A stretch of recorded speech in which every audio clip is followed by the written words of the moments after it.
The content presented in this podcast is based on real events and may contain graphic descriptions of violence, sensitive topics, and explicit language that may be triggering, offensive, or sensitive subjects to some listeners and viewers. Discretion is advised. The purpose of this podcast is to explore and discuss true crime cases for entertainment and educational purposes only. This podcast is not intended to glorify or sensationalize crime, but rather aims to analyze and understand the complexities of human behavior and the criminal justice system. We encourage listeners to approach this content with empathy, critical thinking, and respect for the victims and their families.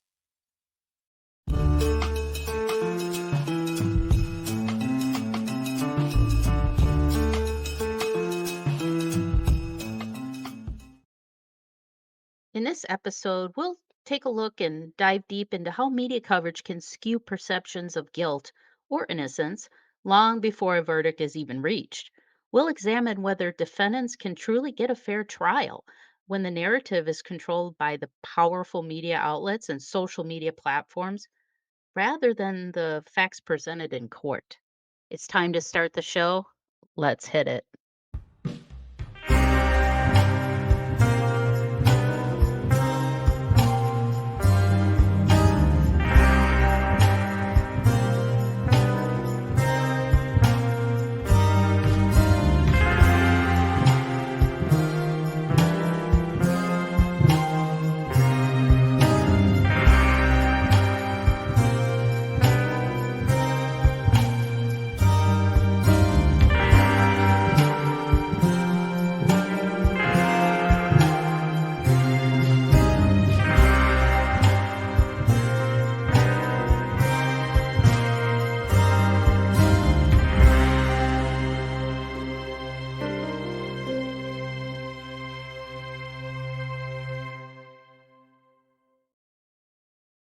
Good evening and welcome to another episode of Mysteries, Mayhem, and Merlot. I am your host, Winnie Schrader.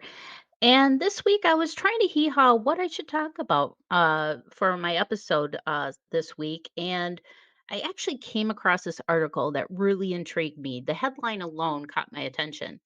The New York Times put out this article, Why a New Yorker Story on a Notorious Murder Case Over in Britain is Being Blocked Over There. Well, why would it be blocked over there? Well, here's the article. The New Yorker published a detailed article on Lucy Letby, a British neonatal nurse who last year she was convicted in 2003 of killing 7 babies and attempted murder on 6 more. Um, and it raised concerns about evidence and processes that are led to Letby's conviction due to media coverage. And it is especially critical of the statistical and medical evidence used during the trial.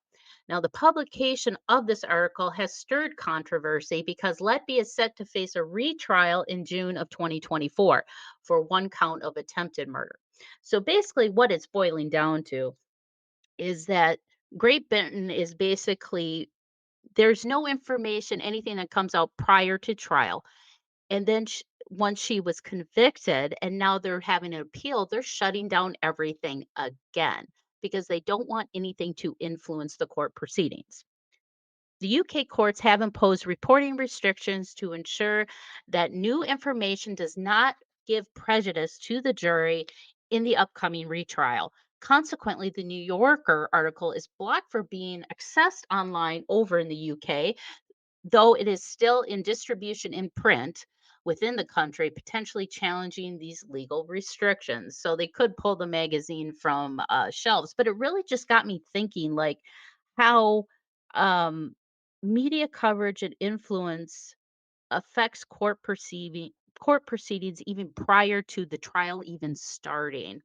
And, I was like, well, I wonder what cases that we've had here stateside that have been so sensationalized that did it affect the outcome? Maybe, maybe not. The murder trial of O.J. Simpson was one of the most publicized trials in history. It had extensive media coverage and turning it into some spectacle, influencing public opinions and putting immense pressure on all participants, and raised questions about the influence of the media and on the fairness of the legal process and the role of a celebrity status in the judicial outcomes. Now, in 1994, O.J. Simpson, he was a former NFL star and actor, was charged with the murders of his ex wife, Nicole Brown Simpson, and her friend, Ron Goldman. Now, I believe this was the first time in history that a trial was broadcast live. And I remember everybody that summer was glued to their TV wanting to know what was going to happen in court today with OJ. But it got to the point where it was just becoming a punchline to a joke, or people making these off-color jokes and remarks.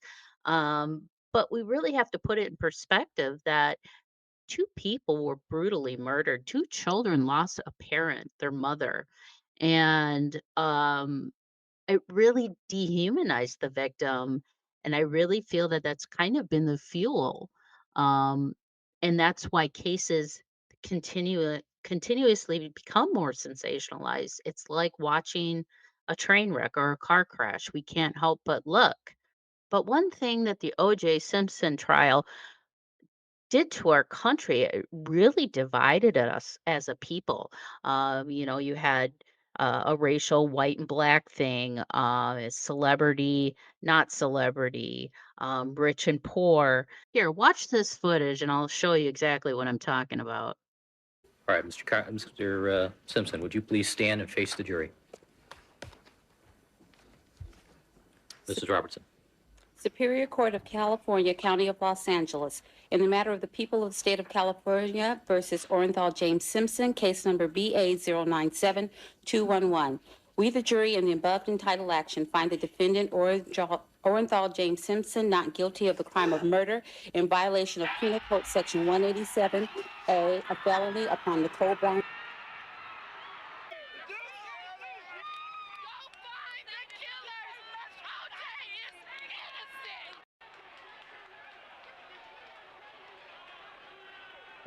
I think it's great. He deserves to go free. They had no evidence on him. So much evidence to deliberate for as short as they did and come back with a not guilty verdict. I think it shows the jury was pretty irresponsible, and money can buy you justice. Exactly.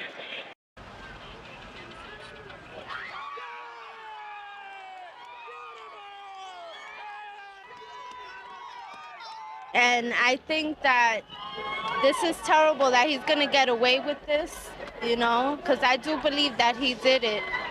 And it's just not fair. He's guilty. He's got to live with himself, man. He knows he did it. DNA is not racial. It doesn't see black and white. It just sees that he was there and he did it. He's got to live with himself. That's all. Now, Johnny Cochran, OJ's attorney, used the media to his advantage. He knew how to play the media and how to use it to influence the public and to get the narrative out there that, hey, OJ is just a victim of a racist police officer, and basically got him acquitted on a nursery rhyme.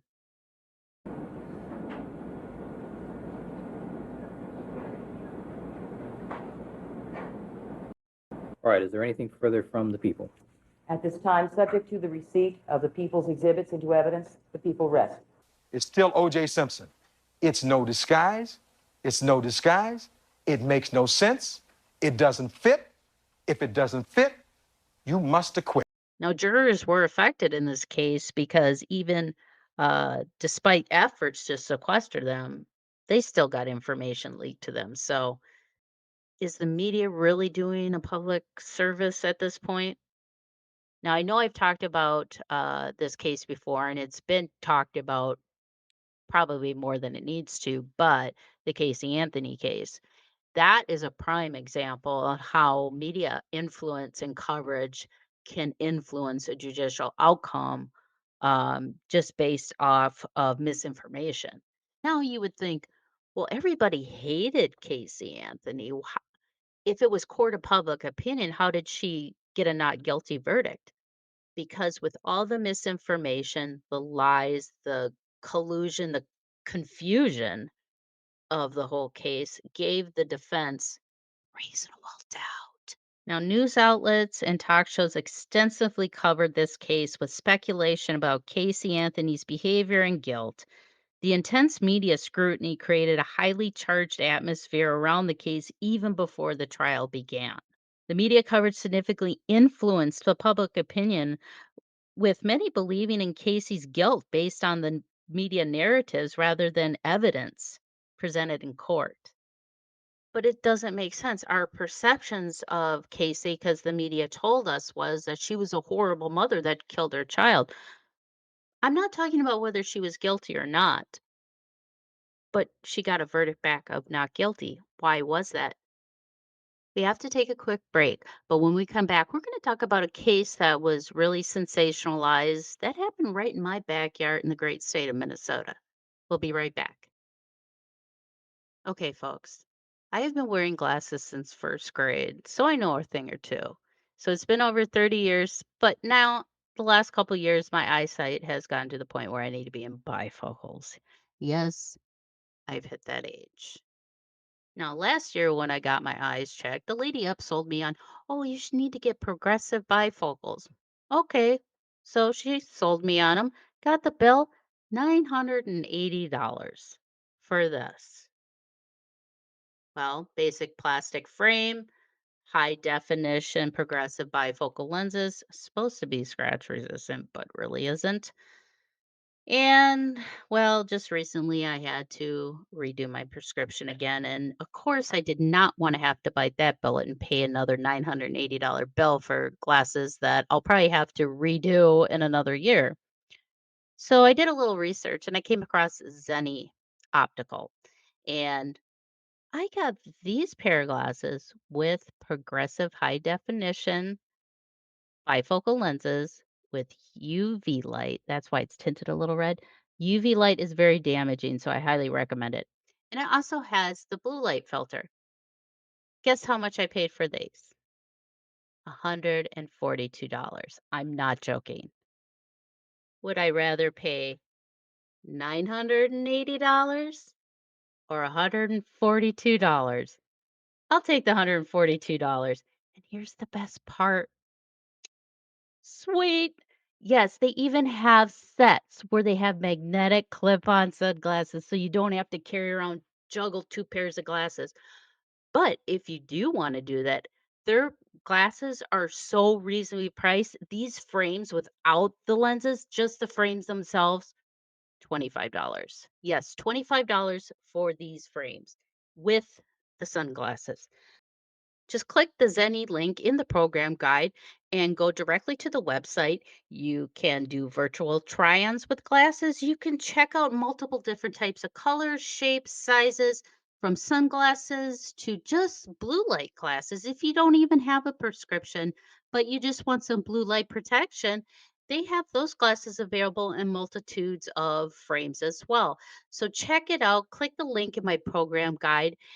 It's not gonna hurt to check it out. What have you got to lose? The only thing you've got to gain is more money in your pocket. Oh, my little darklings. Theater of the Mind, Tales from the Darkness is out and it's available right now. And I would love for you to pick up a copy of my brand new book. You can get it on Amazon wherever you live in this great, big, wonderful world of ours. Or if you'd like to get an autographed copy and you live here in the United States, go to paranormal60.com. We have the standard copy, non autographed, just $20, signed copy, only $30. And not only do we have this book, but we have my other book, The Other Side. And right now I'm running a special. If you pick up both books, you can get both books for $40, both signed. Both will be shipped in one package for one price. So go check out all the information at paranormal60.com. The Other Side, a teen's guide to ghost hunting and the paranormal, which is a guide on ghost hunting and the paranormal. Or you can get Theater of the Mind, Tales from the Darkness, real life encounters with the supernatural. And not only are they some of my all-time favorite stories from you, but there's a few of my favorite stories that have happened to me in the book as well. So go check it out, paranormal60.com, to order your copies, or you can buy copies wherever you are in the world that are unsigned at amazon.com. And I'll ask you this. Many of you have supported me in buying this book already. If you could just take 30 seconds to rate and review this book on Goodreads or on amazon.com, I would greatly appreciate it, because the more we get of good ratings and reviews, the more they expose this book to a wider, bigger audience. So I would appreciate that as a personal favor to me, your pal, Dave Schrader.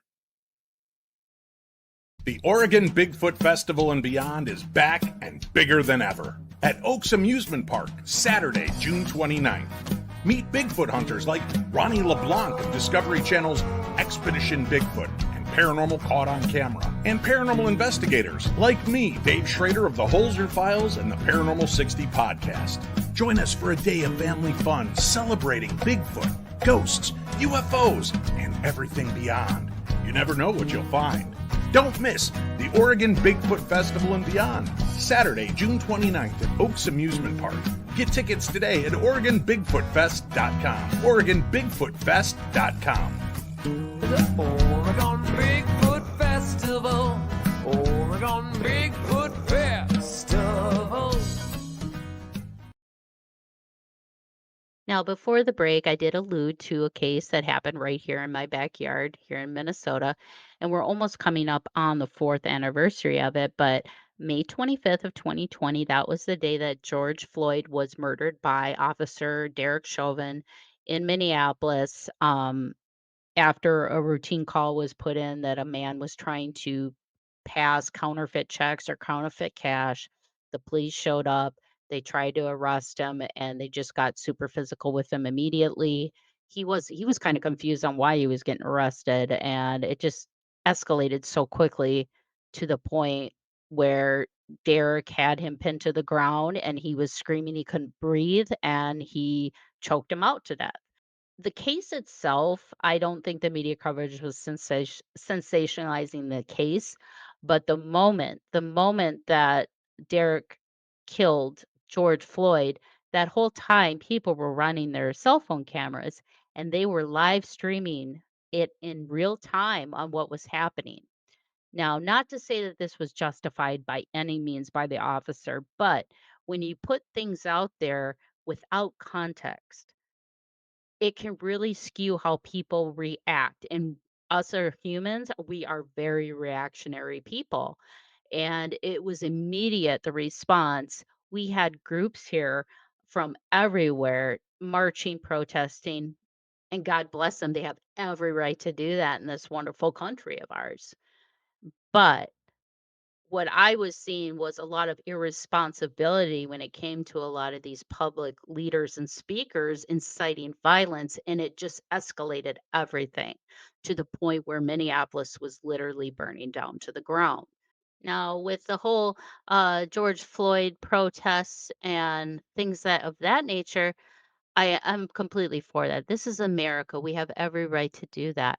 But when you're a social leader, or a public figure that has an influence, you do have a due diligence and a responsibility to your following public on what you say. You can't incite violence and expect violence not to happen.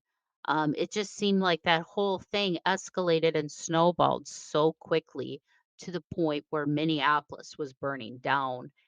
And it just really showed how social media can really drive the destruction of us as a culture. So when you see things come across your news feeds like this, really take the time and do your due diligence and research it. If you feel like you're compelled to go to a protest, find out why. Really research why. So when you're a part of these social gatherings and things that may be put out on the media, then the media has no choice then to report the actual facts and truth and not people's opinions or what their narratives are. Now, here's a case back in 1995 where it's almost like the media was pushing the envelope and trying to change a narrative, but the people they were interviewing shut that down real quick. Stressing that we don't know who's behind this. We did talk with the former Oklahoma Congressman Dave McCurdy earlier today, who talked about the some Islamic groups that are in that city that have caused concerns and have been watched. What do you know about that? Well, I just wouldn't want to comment on Dave McCurdy. He was the one I beat for this job, and and I don't think that he has any information other than what the president has, and I just talked to the president. I think it's probably doing a disservice to be coming to conclusions concerning the Nation of Islam. Now, Timothy McVeigh was tried and convicted for the Oklahoma City bombing. The trial was covered extensively by media, which detailed the bombing aftermath and McVeigh's background.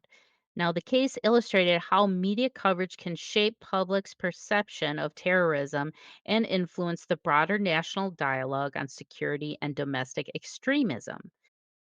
Now, this is coming off the heels just 2 years prior, back in 1993, the World Trade Center was bombed in a very similar fashion. Somebody used like a closed in box moving truck and filled it with explosive, and boom goes the dynamite.